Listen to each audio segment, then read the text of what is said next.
Bismillahirrahmanirrahim. Assalamualaikum warahmatullahi wabarakatuh. Waalaikumsalam warahmatullahi wabarakatuh. Teman-teman Fondes, terima kasih atas kehadirannya hari ini. Alhamdulillah kita bisa di kelas ya untuk bisa sharing tentang problem solving.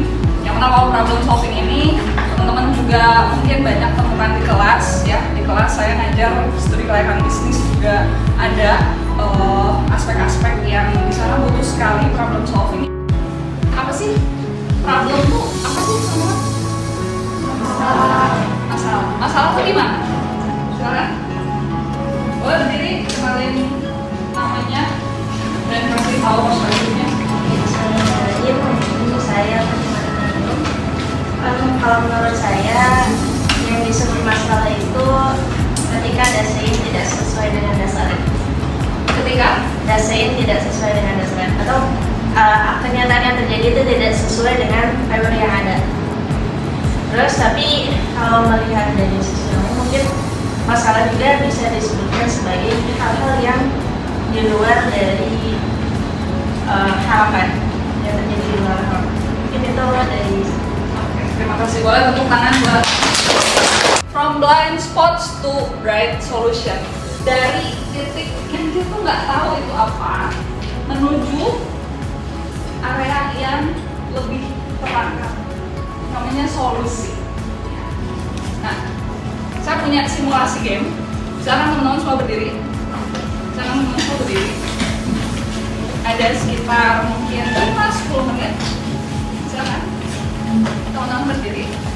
Ya. Oke. Siap ya? Aturannya begini.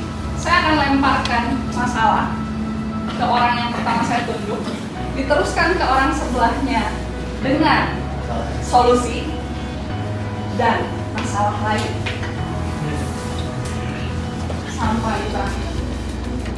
Akan ada event besar atau sebuah proker utama yang dilaksanakan, tapi selama proses persiapan minim kontribusi pengurus dan anggota. Gimana nih? Saya solusi. Ya, solusi kasih masalah baru terkait ini. Kasih punishment dan apresiasi. Tapi Tidak ada duit. Yang kedua, karena tidak ada duit, jadi panitia yang ikut itu harus cari uang lebih banyak dan lebih giat. Tapi malas dan sulit. Solusi cari jadwal yang orangnya ada supaya bisa ditemuin. Ya. Tapi orangnya jarang masuk. Karena nggak ada ongkos buat datang ke si orang yang susah ini, berarti mau gak mau si pengurus yang jadi panitia di event ini harus berkontribusi buat patungan, buat biar bisa ngongkosin salah satu orang yang jadi pengurus. Tapi gak semua pengurus mau bayar. itu adalah gambaran teman-teman betapa masalah kalau dibiarkan terlalu lama, dilewatkan, itu bisa jadi kritis, bisa jadi panjang, bisa jadi bikin mood orang lebih banyak hilang. Jadi memunculkan masalah baru. Boleh next? Jadi apa itu problem solving? Tadi kita sudah definisikan dan berusaha mengidentifikasi masalah. Problem solving ini adalah proses mengidentifikasi, menganalisis, dan menyelesaikan masalah secara sistematis. Teknik problem solving ini ada 3. Yang pertama, analytical problem solving. Mahasiswa X menjabat sebagai ketua organisasi, tapi anggaran yang tersedia untuk kegiatan tahunan lebih kecil dari tahun lalu. Apa yang harus dilakukan? Pendekatan sistematis berbasis data dan fokus pada fakta, juga analisis objektif kalau pakai teknik analytical problem solving. Ini KAWA namanya. Ini struktur dasarnya ada kepala ikan untuk masalah utama, lalu tulang utama, kategori penyebabnya. Kategorinya kan bisa banyak ya, biasanya man, machine, method, material. 6M kalau misalnya elemen manajemen itu. Orangnya, alatnya, kemudian metodenya, dan bahan-bahannya. Kategori umum. Nanti ada tulang kecil. Ini habis kategori umum. Ini kategori umumnya ya, tulang-tulangnya, man, machine, method, material. Nanti kan ada tulang kecilnya. Nah itu detail penyebabnya. Biasa ya. Yang pertama elemen pentingnya adalah pusat, masalah utamanya. Lalu cabang pertama, kategori masalahnya. Nanti ada cabang lagi, itu sub masalahnya. Dan nanti dijelaskanlah akarnya lebih detail. Mirip-mirip sama fishbone. Cuman kalau yang ini per masalah biasanya. Masalah utama, masalah utama, masalah utama. Kalau fishbone per kategori. Masalahnya apakah di SDM, apakah di fasilitas. Ya. Ini adalah panduan pembuatannya. Teman-teman juga tahu ya. Caranya tulis masalah di tengah, buat cabang utama, kembangkan sub cabang, tambah detailnya, dan gunakan warna yang berbeda untuk membedakan, tambahkan simbol dan gambar. Ini adalah barrier analysis. Kalau barrier analysis ini tujuannya adalah pencegahan masalah.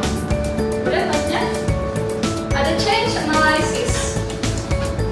Analisis perubahan. Langkahnya adalah mengidentifikasi situasi normal, situasi masalah, membandingkan perbedaannya, menganalisis dampak perubahannya, dan menentukan penyebab utamanya. Misalnya aspeknya urusan apa? Budgeting, anggaran, sebelumnya berapa? Di kebutuhan proposal itu 20 juta. Setelahnya yang ditunya berapa? Yang ditunya 10 juta. Perubahannya selisihnya berapa? 10 juta. Dampaknya apa kalau si 10 juta ini nggak ada? Kan gitu. Oke, terima kasih teman-teman. Mungkin kalau misalnya ada sesi tanya jawab atau ada yang mau bertanya, kasih silakan. Sebelumnya izin memperkenalkan diri, nama saya Herdiansa dari Grand Sahro.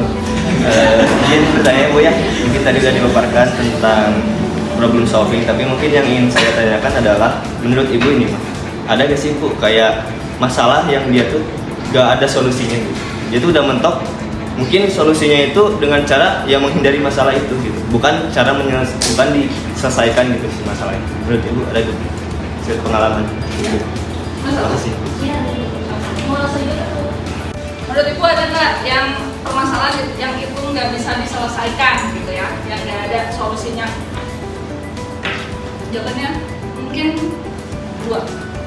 Mungkin kita belum nemu aja solusinya, atau kita memilih untuk tidak melakukan solusi. Dan itu manusiawi. Artinya gini, saya pun pernah ngalamin itu dan bahkan mungkin masih mengalami itu.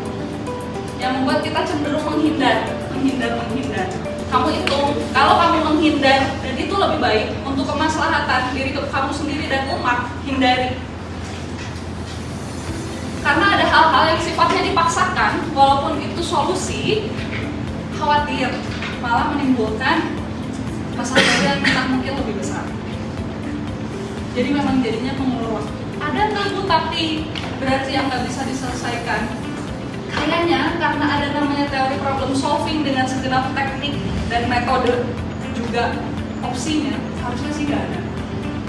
Tapi balik lagi, sifat humanis kita, sifatnya manusia kita itu mungkin ada 2. Belum nemu aja, yang artinya bisa dicari, tinggal tadi nunggu kemauan tapi nggak mau. Kemauan tapi nggak mau, atau sebenarnya ada tapi kita memilih untuk tidak melakukan solusi itu, entah sekarang, someday mungkin bisa, atau mungkin kita mencari sampai waktu tiba dan masalah itu tanda kutip berubah sehingga penyelesaiannya pun berubah. Kalau kata saya sih, sampai sekarang pun saya mengalami kok yang namanya ini saya mentok nggak tahu nih mesti diapain. Gitu kan? Oke. Terima kasih atas kesempatannya. Saya mau menanggapi juga jawaban dari saudara. Kalau pertanyaannya ada nggak masalah yang tidak ada solusi? Ini mah bukan kata saya, ini kata Allah Subhanahu wa Ta'ala. Saya sengaja nggak bawa ayat itu karena tahu akan dikeluarkan ayat. Dalam ayat itu sampai diulang 2 kali. Inna ma'u usri yusra, fa inna ma'al usri yusra. Setiap ada kesulitan pasti ada kemudahan. Setiap ada kesulitan pasti ada kemudahan. Maka tidak ada masalah yang tanpa solusi. Siapa tahu ternyata masalahnya diri kita sendiri. Nah, terus yang terakhir tadi kan dari Al-Quran, satu lagi dari hadis.